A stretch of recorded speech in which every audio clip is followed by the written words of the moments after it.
നമസ്കാരം. ഈ മണിക്കൂറിലെ പ്രധാന വാർത്തകളിലേക്ക്. സംസ്ഥാനത്ത് ഇന്ന് പരക്കെ മഴയ്ക്ക് സാധ്യത. ശനിയാഴ്ച വരെ ശക്തമായ മഴ ലഭിക്കുമെന്ന് കേന്ദ്ര കാലാവസ്ഥാ വകുപ്പ്. ചൊവ്വാഴ്ച പെയ്ത മഴയിൽ കണ്ണൂർ മട്ടന്നൂരിലെ വീടുകളിൽ വെള്ളം കയറി.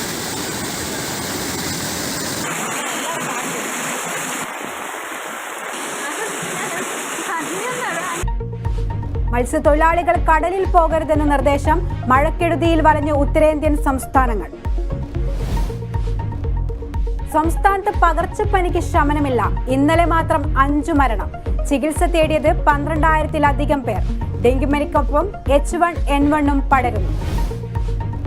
ഗ്രൂപ്പ് പോരിനിടെ യൂത്ത് കോൺഗ്രസ് സംഘടനാ തെരഞ്ഞെടുപ്പിന് ഇന്ന് തുടക്കം.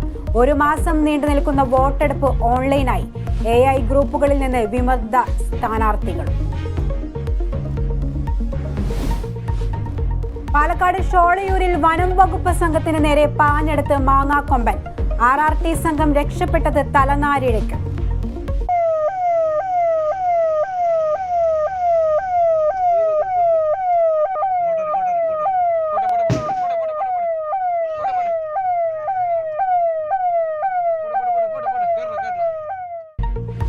അട്ടപ്പാടി കൃഷ്ണവനത്തിന് സമീപം കൂട്ടം തെറ്റിയെത്തിയ കുട്ടിയാന ചരിഞ്ഞു.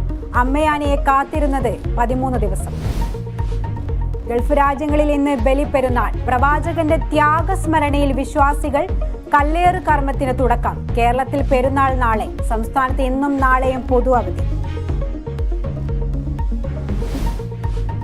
സമാധാന ശ്രമങ്ങൾ ഫലം കണ്ടില്ല. സംഘർഷം ഒഴിയാതെ മണിപ്പൂർ. രാഹുൽ ഗാന്ധി നാളെ ഇംഫാലിൽ. ദുരിതാശ്വാസ ക്യാമ്പുകൾ സന്ദർശിക്കും.